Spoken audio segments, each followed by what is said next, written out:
नमस्कार दोस्तों। डेट है आज की 5 मई 2023 और स्वागत है आपका एटोरियल डिस्कशन में। टोटल 3 इश्यूज आज हम डिस्कस करेंगे। सबसे पहले आर्टिकल डिस्कस करेंगे मणिपुर में हो रही वायलेंस से संबंधित, क्यों मणिपुर में वायलेंस हो रहा है। दूसरा आर्टिकल गो फर्स्ट एयरलाइन फेल हो गई, मतलब बैंकरप्सी के लिए अप्लाई किया है, एविएशन सेक्टर से संबंधित आर्टिकल है। और तीसरा जो आर्टिकल है आज का बिजनेस लाइन का अनसीजनल रेन से संबंधित है। अनसीजनल रेन क्या नुकसान है इसके। डिस्कशन स्टार्ट करने से पहले कोट देख लीजिए, सोक्रेटिस का है, only good is knowledge and only evil is ignorance. सिर्फ एकमात्र अच्छी चीज नॉलेज है और एकमात्र बुराई जो है वो इग्नोरेंस है। कैसे? देखो, हमारे पास अगर नॉलेज है ना तो हम समझते हैं अपने आप को, दूसरों को, पूरे वर्ल्ड को। नॉलेज है तो हमें अच्छे बुरे की परख होती है। नॉलेज है, प्रॉब्लम सोल्व कर सकते हैं। समझ गए? जैसे देखो, हमारे पास नॉलेज है तो हमें पता है रियल वर्थ किसका है। पैसों का रियल वर्थ नहीं है, पैसे खुशी नहीं दे सकते। नॉलेज है तो हम समझ सकते हैं असली हैप्पीनेस सेक्रीफाइस करने में है, असली हैप्पीनेस रिलेशनशिप में है। ये सारी चीज़ें समझ सकते हैं अगर नॉलेज है तो। अगर नॉलेज नहीं है तो इसका मतलब इग्नोरेंस है। इग्नोरेंस है तो फिर आप भागोगे पैसों के पीछे। इग्नोरेंस है तो आप ये बात नहीं समझोगे कि सच के अनेक रूप हो सकते हैं। आप अपनी बात पे अड़ जाओगे कि मैं ही सही हूं, इससे लड़ाई होगी, इससे टेंशन्स क्रिएट होंगी।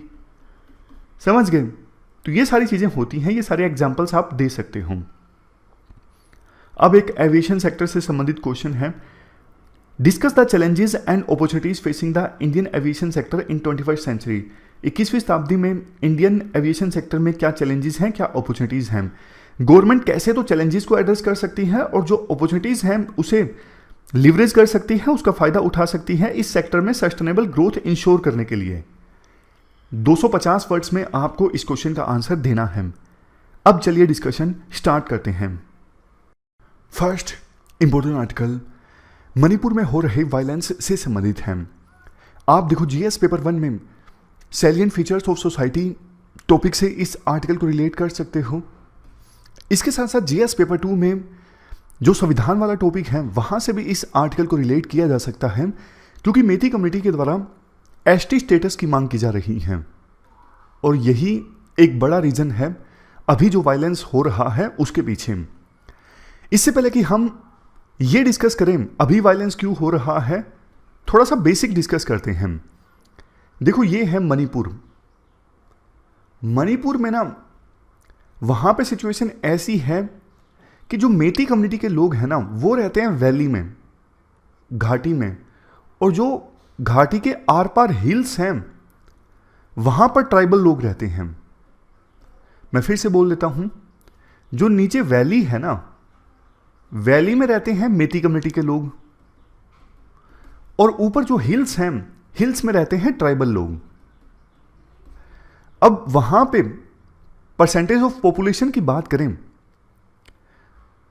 जो मेती लोगों की पॉपुलेशन है ना वो है ऑलमोस्ट 65%, और इनके पास एरिया है यानी लैंड है 10% के आसपास। और दूसरी तरफ हिल पीपल यानी कि ट्राइबल लोग, उनके पास एरिया ऑफ लैंड है ऑलमोस्ट 90% और उनकी पॉपुलेशन है 35% के आसपास। लेकिन देखो, मणिपुर में अगर टोटल 60 सीट्स है ना मणिपुर की स्टेट असेंबली में, तो 60 में से 40 सीट्स मेती कम्युनिटी के लोगों के पास हैं। तो ट्राइबल लोग ये कहते हैं ऑलमोस्ट हर चीज में ना मेती कम्युनिटी के लोग डोमिनेट करते हैं। सत्ता में उनकी भागीदारी ज्यादा रहती है क्योंकि उनकी 40 सीट्स हैं, तो मेती कम्युनिटी के लोगों का रिप्रेजेंटेशन ज्यादा रहता है मणिपुर की स्टेट असेंबली में।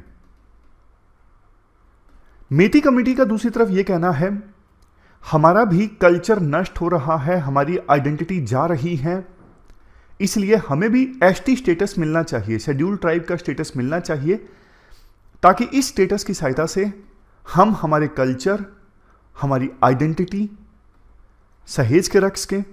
इसके अलावा जॉब्स और एजुकेशनल इंस्टीट्यूशंस में एडमिशन्स में हमें भी फायदा मिलेगा अगर हमें एसटी स्टेटस मिलता है तो। ये कहना है मेती कम्युनिटी के लोगों का।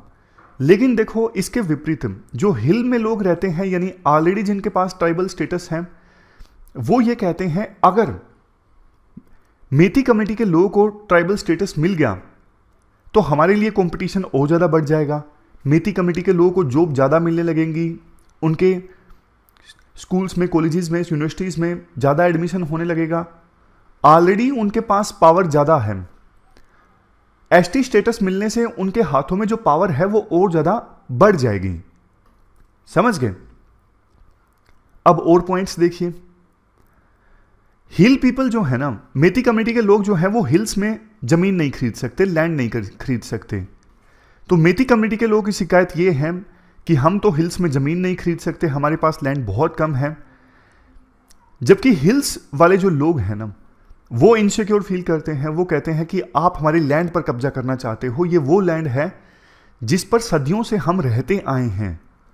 हाल ही में ना क्या हुआ, सरकार ने ये बोला रिजर्व फॉरेस्ट में 38 गांव सेटल्ड हैं, ये इनलीगल इंक्रोचमेंट है।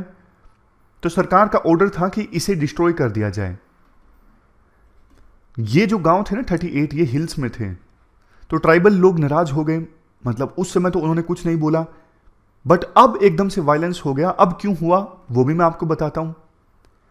हाईकोर्ट ने ना एक आदेश दिया मणिपुर की सरकार को कि लंबे समय से जो ये मेती कम्युनिटी की मांग चली आ रही है ना कि हमें ट्राइबल स्टेटस दिया जाए, एसटी स्टेटस दिया जाए। हाईकोर्ट का आदेश ये है मणिपुर की सरकार को कि आप इस मांग को कंसीडर कीजिए। तो अब हिल पीपल जो है, यानी ट्राइबल्स जो हैं, उनको डर लग गया कि हाईकोर्ट ने आदेश दिया है मणिपुर की सरकार को कि आप कंसीडर कीजिए इन्हें एसटी स्टेटस देने के लिए। वो सड़कों पर उतर आए कि किसी भी कीमत पे मेती कम्युनिटी के लोगों को ट्राइबल स्टेटस नहीं मिलना चाहिए। अगर इनको एसटी स्टेटस मिल गया, सरकार ऑलरेडी हमारा लैंड इंक्रोच कर रही है, ये लोग भी लैंड परचेज कर सकेंगे हिल्स में, हमारे हाथ से हमारा लैंड चला जाएगा। तो ये रीजंस है जिसकी वजह से ना दोनों कम्युनिटीज के बीच में, हिल पीपल के बीच में और मेती कम्युनिटी के लोगों के बीच में ट्रस्ट डेफिसिट बहुत ज्यादा है। समझ गए? विश्वास नहीं है एक दूसरे पर। और पास्ट में भी काफी टेंशंस रही हैं दोनों कम्युनिटीज के बीच में। टेंशंस की वजह से अनेकों लोग बेघर हो गए। मतलब बहुत से लोगों को डिस्प्लेस होना पड़ा, बहुत से लोग माइग्रेट कर गए, बहुत सारी अनरेस्ट हुआ है पास्ट में भी, क्योंकि बार बार हड़ताल होती है, शटडाउन होता है, मणिपुर बंद कर दो, हमारे साथ अन्याय हुआ है, ऐसी चीज़ें बहुत होती हैं। इससे राज्य की इकोनॉमी पर बुरा असर पड़ता है। बहुत से लोग जो डेली बेसिस पे अपनी रोजी रोटी कमाते हैं, उनको बहुत मुसीबतों का सामना करना पड़ता है। वायलेंस होता है तो लोगों के मन में ट्रामा, फियर, एंजाइटी, ऐसी चीज़ें आती हैं। तो पास्ट में काफ़ी कोशिशें हुई हैं दोनों कम्युनिटीज़ के बीच में पीस इस्टेब्लिश करने की। सिविल सोसाइटी की जो ऑर्गेनाइजेशंस हैं उन्होंने अवेयरनेस क्रिएट की, डायलॉग स्टार्ट किया, ताकि जो अनरेस्ट है दोनों कम्युनिटीज़ के बीच उसे एड्रेस किया जा सके। सरकार ने भी काफ़ी कोशिश की है मीडिएशन करवाने की दोनों कम्युनिटीज़ के बीच में, और जो रिलीजियस लीडर्स हैं वो भी आगे आए हैं। बट देखो समय समय पर जो टेंशंस हैं दोनों कम्युनिटीज़ के बीच में वो इमर्ज होकर आ जाती हैं, जैसा कि अभी हुआ है। यहां पर देखो मेती कम्युनिटी का एक और पॉइंट है। उनका यह कहना है 1949 में जब मणिपुर इंडिया में पूरी तरह से इंटीग्रेट हो गया था ना, उस समय प्रिंसली स्टेट था, तो उससे पहले हमारे पास में, हमारी कम्युनिटी के पास में ट्राइबल स्टेटस था। लेकिन प्रिंसली स्टेट जब इंडिया में इंटीग्रेट हो गया उसके बाद हमसे ट्राइबल स्टेटस छिन गया। तो हिस्टोरिकली हमारे पास चूंकि ट्राइबल स्टेटस था तो हमें एसटी स्टेटस मिलना चाहिए। तो ये पूरा पॉइंट हमने डिस्कस किया। वैसे देखो नॉर्थ ईस्ट में बहुत ज़्यादा डाइवर्सिटी है, और कई बार ये जो डाइवर्सिटी है ना, यही स्टेबिलिटी को नुकसान पहुंचा देता है। वैसे तो डाइवर्सिटी होना अच्छी बात है, बट नॉर्थ ईस्ट में इतनी सारी ट्राइब्स रहती हैं, इतनी सारी कम्युनिटीज़ के लोग हैं, कई बार आपस में विवाद हो जाता है। इस वजह से पीस को नुकसान पहुंचता है। पीस नहीं रहेगी, स्टेबिलिटी नहीं रहेगी, तो फिर ऐसी सिचुएशन में इन्वेस्टमेंट नहीं आती, डेवलपमेंट नहीं आती, कनेक्टिविटी नहीं हो पाती।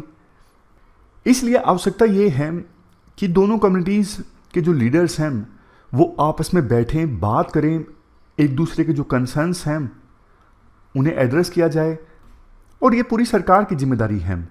अक्सर होता क्या है, पॉलिटिक्स के कारण, जैसे पॉलिटिक्स में कोई मेती कम्युनिटी का लीडर है या फिर हिल पीपल का लीडर है, वो ज़्यादा सीट हासिल करना चाहता है, बार बार वो टेंशन्स को ख़त्म नहीं होने देता, वो जानबूझ के ये डर दिखाता है कि हमारी कम्युनिटी के साथ गलत हो रहा है, डर को दिखा के वो लीडर वोट हासिल करना चाहता है। तो ये भी एक रीज़न होता है, मतलब पॉलिटिक्स का डिसएडवांटेज है कि कई बार टेंशन्स क्रिएट हो जाती हैं। पोलराइजेशन की जो पॉलिटिक्स होती है, आइडेंटिटी जो पॉलिटिक्स होती है, वो स्टेबिलिटी नहीं आने देती। तो ये पूरा आर्टिकल हमने डिस्कस किया मणिपुर से संबंधित। अब चलते हैं आगे। इसके बाद नेक्स्ट आर्टिकल गो फर्स्ट एयरलाइन के द्वारा बैंक्रप्सी फाइल करने से संबंधित है। आप जीएस पेपर 3 के इस टॉपिक से आर्टिकल को रिलेट कर सकते हैं।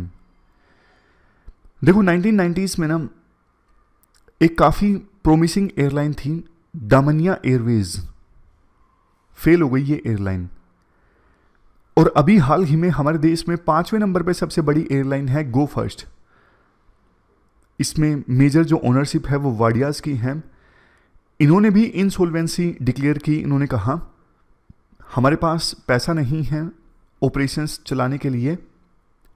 हालांकि अभी जो एयरलाइन के सीईओ हैं उनके द्वारा ये बोला गया कि मकसद एयरलाइन को बंद करना नहीं है, मकसद ये है कि बताया जाए नेशनल कंपनी लॉ ट्रिब्यूनल को कि अभी जिनसे हमने पैसा उधार लिया है, फॉर एग्जांपल बैंक, उनको बोला जाए, इवन जो रेगुलेटर है डीजीसीए, उनको बोला जाए कि हम पर एक्शन ना लिया जाए, हमें ऑपरेट करने दिया जाए, क्योंकि हमारे पास पैसा इसलिए नहीं है क्योंकि हमारे ना कोरोना के बाद से ही 30 से लेके 50% के बीच में जो प्लेन्स है ना वो अभी ज़मीन पर हैं, उड़ ही नहीं पा रहे हैं। क्यों? क्योंकि ये कंपनी है प्रैट एंड विटनी। इस कंपनी के इंजन हमने लिए थे, बहुत सारे इंजन्स में खराबी है। ये जो कंपनी है हमें स्पेयर पार्ट नहीं दे रही है। मामला आर्बिट्रेशन कोर्ट में भी गया, कोर्ट का आदेश आया प्रैट एंड विटनी कंपनी को कि गो फर्स्ट को 27 अप्रैल से पहले कम से कम 10 बढ़िया इंजन प्रोवाइड किए जाएं, लेकिन उन्होंने आर्बिट्रेशन कोर्ट के इस फैसले को भी नहीं माना। तो हमारे इतने सारे जो प्लेन्स हैं ज़मीन पर हैं, हमने उनको लीज पर लिया हुआ है, वो नहीं उड़ पा रहे हैं, तो हमें बहुत लॉस हो रहा है। इस वजह से हमारे पास कैश ख़त्म हो गया ऑपरेशंस चलाने के लिए। लेकिन अगर हमें मदद मिलती है तो हम एयरलाइन को चलाना चाहते हैं, ऐसा बोला गया है गो फर्स्ट के द्वारा। लेकिन देखो इसमें ना ह्यूमन एंगल देखते हैं। अभी गो फर्स्ट एयरलाइन ने कहा कि 3, 4, 5 मई को जितने भी फ्लाइट्स हैं वो कैंसल्ड हैं। बाद में उन्होंने बोला 9 मई तक जितने भी फ्लाइट्स हैं वो कैंसल्ड हैं। अब आपको भी पता है कुछ लोगों ने बहुत पहले फ्लाइट्स बुक कर रखी थी। पहले बुक करो तो फ्लाइट्स सस्ती होती हैं, लेकिन एकदम से उन्हें बोला जाए, कुछ लोगों को तो एयरपोर्ट्स पहुंचने के बाद पता लगता है कि हाँ फ्लाइट हमारी कैंसिल हो गई है, तो उस टाइम एकदम से दूसरी फ्लाइट मिलती नहीं है या फिर बहुत महंगी मिलती है। दूसरा, गो फर्स्ट एयरलाइन के स्टाफ का देखिए, पायलट्स हैं, क्रू कैबिन है, एयरपोर्ट पे दूसरा स्टाफ रहता है, उनका क्या होगा? उनकी जॉब एकदम से चली गई। तो मतलब बहुत नुकसान होता है जब कोई एयरलाइन फेल हो जाती है। किंगफिशर फेल हुई, जेट एयरवेज फेल हुई, MDLR वो तो इतनी बड़ी एयरलाइन नहीं थी, वो भी फेल हुई। और जेट एयरवेज किंगफिशर जब फेल हुई ना, उसके बाद ऐसी तस्वीरें हमने बहुत देखी, जो इनके एम्प्लॉइज थे लंबे समय से अपने ड्यूज मांगते रहे, लेकिन एयरलाइंस ने उनके ड्यूज क्लियर नहीं किए। तो ऐसी ही तस्वीरें एक बार फिर से देखने को मिल सकती हैं अगर सरकार ने तुरंत एक्शन नहीं लिया। देखो जो DGCA है ना, directorate general of civil aviation, ये एयरलाइंस को रेगुलेट करता है। और मिनिस्ट्री ऑफ सिविल एविएशन ये मिनिस्ट्री है हवाई यात्रा से संबंधित। अब देखो जो मिनिस्ट्री है ना, वो तो हमेशा प्रोग्रेसिव आंकड़े रखती है जनता के सामने कि देखो इतने लोग अब प्लेन से यात्रा कर रहे हैं, कोरोना के बाद से इंडिया में एयर ट्रैफिक बहुत ज़्यादा बढ़ गया है, इंडिया बहुत ज़्यादा तरक्की कर रहा है। इस प्रकार की तमाम तरह की बातें बोली जाती हैं सिविल एविएशन मिनिस्ट्री के द्वारा, लेकिन असली काम होना चाहिए डीजीसीए का। ये देखे ना कहां कहां पे जो एयरलाइंस हैं वो सेफ्टी को इग्नोर कर रही हैं। स्पाइस जेट एक एयरलाइन है। स्पाइस जेट एयरलाइन की बहुत सारी यात्राओं में अनएक्सपेक्टेड रूप से बहुत सारी कमियां पाई गई, इंजन में आग लगने की खबरें आईं। तो उसके बाद डीजीसीए ने आदेश दिया कि आप अपनी 50% कैपेसिटी से ऑपरेट कर सकते हो, इससे ज़्यादा नहीं। ये देखो डीजीसीए का काम है फाइनेंशियल ऑडिट करना कि कौन सी जो एयरलाइन है उसकी अभी फाइनेंशियल सिचुएशन कैसे है। ऑडिट डीजीसीए को जिस प्रकार से करना चाहिए ना उस प्रकार से किया नहीं जाता। ये एयरलाइंस अपना नंबर बढ़ा चढ़ा के बताती हैं, बट डीजीसीए उतने अच्छे से स्क्रूटिनाइज नहीं करता नंबर्स को। और कई बार ऐसा भी होता है कि एयरलाइंस की सीधी सांठगांठ होती है मिनिस्ट्री के साथ, मिनिस्ट्री ऑफ सिविल एविएशन, इसलिए डीजीसीए के अधिकारी कुछ खास कर नहीं पाते। बट नुकसान तो जनता का होता है ना। पिछले 30 सालों में इतनी सारी एयरलाइंस फेल हो गई। Damania Airways, NEPC airline, Air Deccan, Air Sahara, Paramount, Kingfisher, Jet Airways और स्पाइस जेट की भी हालत कोई खास नहीं है। बहुत ज़्यादा लॉसेस में चल रही है स्पाइस जेट भी। हमारे देश में एविएशन सेक्टर में क्या है, एक बार ना एक बोइंग रिप्रेजेंटेटिव ने स्टेटमेंट दी थी 2009 में कि इंडिया में ना सिर्फ 3 एयरलाइंस की जगह है। अगर ज़्यादा एयरलाइंस आएंगी भी तो भी मार्केट कंसोलिडेट होनी ही है।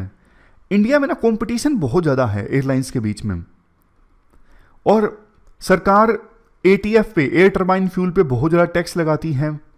तो जैसा कंपटीशन हमारे देश में टेलीकम्युनिकेशन सेक्टर में देखने को मिला ना, पहले इतने सारे प्लेयर्स थे, अब 2-3 रह गए, सिर्फ जियो रह गया, एयरटेल रह गया, वोडाफोन आइडिया है लेकिन कुछ खास नहीं कर पा रहा है। बीएसएनएल तो आपको पता ही है बहुत कम लोगों के पास में है। और पहले तो इतने सारे लोगों ने एंट्री की थी टेलीकम्युनिकेशन सेक्टर में, मार्केट कंसोलिडेट हुई, 2-3 प्लेयर रह गए। ऐसा ही एविएशन सेक्टर में भी होगा फाइनली। और थोड़ा सरकार को देखना चाहिए कि एटीएफ वगैरह पे जो टैक्स है ना वो कम लगाया जाए, ताकि जो एयरलाइंस हैं उनकी ऑपरेशनल कॉस्ट बहुत ज़्यादा ना आए। अगर उनकी ऑपरेशनल कॉस्ट बहुत ज़्यादा आएगी, आप टैक्स इतना ज़्यादा लगाओगे और कंपटीशन इतना ज़्यादा है, टिकट सस्ती बेची जा रही है और सरकार टैक्स ज़्यादा वसूल रही है, तो प्रॉफिटेबल नहीं होंगी ये एयरलाइंस। आज नहीं तो कल अब जिसकी जेब में कम पैसे हैं ना वो फेल हो जाएगी, वो हाथ खड़े कर देगी कि भैया पॉसिबल नहीं है इस मार्केट में सर्वाइव करना, और वही हो रहा है अभी। इसके बाद राइटर ये बोलते हैं डीजीसीए ने ना किंगफिशर एयरलाइंस का ऑडिट किया और क्लियरली बता दिया कि फाइनेंशियल स्ट्रेस में है भैया, एक्शन लो। लेकिन जो रिपोर्ट थी डीजीसीए की वो कूड़े के ढेर में फेंक दी गई, कोई एक्शन नहीं लिया गया। बाद में जेट एयरवेज के साथ भी ऐसा हुआ। डीजीसीए ने समय रहते बताया कि भैया एक्शन लो, लेकिन कुछ नहीं हुआ और जेट एयरवेज एयरलाइन भी फेल हो गई। लास्ट में राइटर ये सजेस्ट करते हैं, देखो डीजीसीए को ये चाहिए कि कोई भी airline without proven financial security इसे ना उड़ने दिया जाए। मिनिमम नंबर ऑफ पायलट्स होने चाहिए, मिनिमम नंबर ऑफ इंजीनियर्स होने चाहिए, minimum number of cabin crew होना चाहिए। कई बार होता ऐसे है कि एयरलाइंस के पास ना स्टाफ नहीं होता, प्लेन है तो स्टाफ नहीं है, स्टाफ है तो प्लेन नहीं है। ऐसा इसलिए क्योंकि रेगुलेशन अच्छे से नहीं होता है, तभी एयरलाइंस ऐसा करती है ना। तो रेगुलेशन अच्छे से होना चाहिए और ना कुछ अलग से कॉर्पस फंड होना चाहिए। वो इसलिए कि एयरलाइन अगर फेल हो जाती है तो उस फंड से पैसा दिया जाएगा पैसेंजर्स को, पायलट्स को, कैबिन क्रू को, जो भी स्टेक होल्डर्स हैं उनको। ऐसा एक फंड अलग से होना चाहिए एयरलाइंस का। तो ये पूरा आर्टिकल हमने डिस्कस किया गो फर्स्ट एयरलाइन के फेल होने से संबंधित। अब चलते हैं आगे। अगला जो आर्टिकल है वो अनसीजनल रेन से संबंधित है, बिजनेस लाइन का आर्टिकल। आप जीएस पेपर 3 के इस टॉपिक से आर्टिकल को रिलेट कर सकते हो। एक बार फिर से देखो, इंडिया में अनसीजनल रेन देखने को मिली। ये जो अप्रैल का महीना है, कायदे से इतनी ज़्यादा बारिश होनी नहीं चाहिए अप्रैल में, लेकिन इस बार अच्छी खासी बारिश हुई। लेकिन इससे कुछ किसान जो अपनी फसल को अभी तक नहीं काट पाए थे, उनकी फसल को नुकसान पहुंचा। इसके साथ साथ पोस्ट हार्वेस्ट फसल का नुकसान भी काफ़ी ज़्यादा हुआ। फसल कट गई थी, एक जगह पे रखी हुई थी, बारिश आई, ओले गिरे, वो फसल खराब हो गई। समझ गए? तो ऐसा होता है अनसीजनल रेन के साथ में। कुछ लोगों को बारिश अच्छी लगती है कि बारिश आ गई, लेकिन देखो जब बारिश होती है ना अनसीजनल, तो किसानों की जो जान है ना वो मुट्ठी में आ जाती है। मतलब वो बेचारे देखते हैं कि कब बारिश बंद हो, कब हमारा नुकसान बंद हो। जब आईएएस की तैयारी स्टार्ट नहीं की थी तब इन बातों को समझ में नहीं आता था, बट अब हमें भी पता लग जाता है कि अब रबी का सीज़न है, खरीफ का सीज़न स्टार्ट होगा, तो फसल की कटाई हुई है कि नहीं हुई, बारिश जो है वो सीजनल है कि नहीं है, बारिश से किसानों को फ़ायदा होगा नुकसान होगा, ये चीज़ें अब हमारे मन में भी चलती हैं किसानों के अलावा। तो राइटर कहते हैं अनसीजनल रेन के कारण ना क्रॉप के प्राइसेस पूरे नहीं मिल पाते, क्योंकि फसल ख़राब हो जाती है ना, तो जो इंटरमीडिएटर हैं वो बहाना मारते हैं कि आपकी फसल की क्वालिटी अच्छी नहीं है। और इसके अलावा इनपुट कॉस्ट बढ़ जाती है, जैसे देखो फर्टिलाइजर्स के दाम, दूसरे जो पेस्टिसाइड्स हैं उनके दाम, ये सब बढ़ जाते हैं। और अनसीजनल रेन की वजह से सिर्फ किसानों को नुकसान नहीं पहुंचता, कंस्ट्रक्शन सेक्टर देख लीजिए। कंस्ट्रक्शन सेक्टर में जो रॉ मटेरियल है जैसे सीमेंट, स्टील, इनके दाम बढ़ जाते हैं क्योंकि सप्लाई जो है वो डिसरप्ट हो जाती है। और कई बार क्या होता है, जो डेली वेजेस कमाते हैं जैसे रिक्शा पुलर हैं, आज बारिश हुई तो उसके कुछ पैसे नहीं बने, सिर्फ 50 रुपये बने, क्योंकि बारिश की वजह से पूरा दिन बारिश होती रही और लोग बाहर नहीं निकले, सवारी नहीं मिली, कंस्ट्रक्शन वर्कर को काम नहीं मिला बारिश की वजह से। तो ये सब भी बहुत नुकसान होता है डेली वेज लेबरर को, माइग्रेंट वर्कर्स को। तो मतलब सोशल इम्पैक्ट भी काफ़ी ज़्यादा होता है अनसीजनल रेन का। सरकार क्या कर सकती है? देखो शॉर्ट टर्म में सेंटर और स्टेट गवर्नमेंट फार्म लोन माफ़ कर सकती हैं, फसल जो खराब हुई है उसके लिए कंपनसेशन दिया जा सकता है, सब्सिडाइज्ड रेट पर फर्टिलाइजर दिया जा सकता है, सीड सप्लाई किया जा सकता है, मिनिमम स्पॉट प्राइस को बढ़ाया जा सकता है। ये वो कदम है जो सरकार उठा सकती है अनसीजनल रेन के लिए। लॉन्ग टर्म में सरकार क्या कर सकती है? लॉन्ग टर्म में तो देखो एग्रीकल्चर सेक्टर में स्ट्रक्चरल रिफॉर्म लाने की आवश्यकता है, क्रॉप डाइवर्सिफिकेशन को प्रमोट किया जाए, जैसे मिलेट्स वगैरह हैं, मॉडर्न टेक्नोलॉजीज का इस्तेमाल होना चाहिए, मॉडर्न फार्मिंग प्रैक्टिसेस का इस्तेमाल होना चाहिए, सप्लाई चेन इंफ्रास्ट्रक्चर मजबूत हो, जैसे कोल्ड स्टोरेज वगैरह हो, ताकि जो पेरिसेबल आइटम है वो ख़राब ना हो, जल्दी से उनको कोल्ड स्टोरेज में रखा जा सके। और बड़े लेवल पे तो ये क्लाइमेट चेंज का जो इशू है इसे भी एड्रेस करने की आवश्यकता है। कोऑर्डिनेटेड एफर्ट होना चाहिए सेंट्रल गवर्नमेंट, स्टेट गवर्नमेंट और प्राइवेट सेक्टर के बीच में। और देखो क्लाइमेट चेंज अब एक कड़वी सच्चाई है, इसलिए प्रोएक्टिव स्टेप सरकार को उठाने चाहिए, ना कि रिएक्टिव।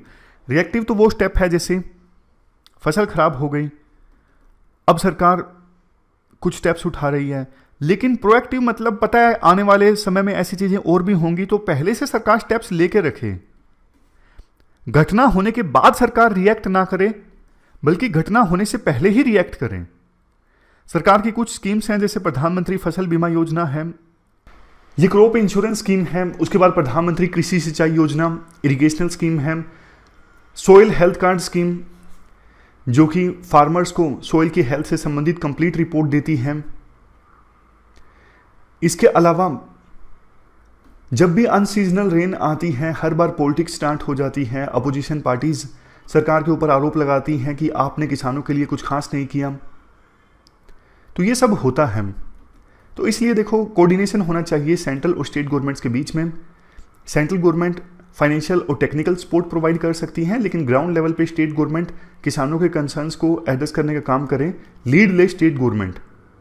तो ये पूरा आर्टिकल हमने डिस्कस किया अनसीजनल रेन से संबंधित। हमारी आज की डिस्कशन में इतना ही है। आज हमने 3 इश्यूज को डिस्कस किया। सबसे पहले हमने डिस्कस किया आज मणिपुर में चल रहे वायलेंस से संबंधित, दूसरा आर्टिकल आज हमने डिस्कस किया गो फर्स्ट एयरलाइंस के फेल होने से संबंधित, और तीसरा unseasonal rain. Thank you very much for discussion.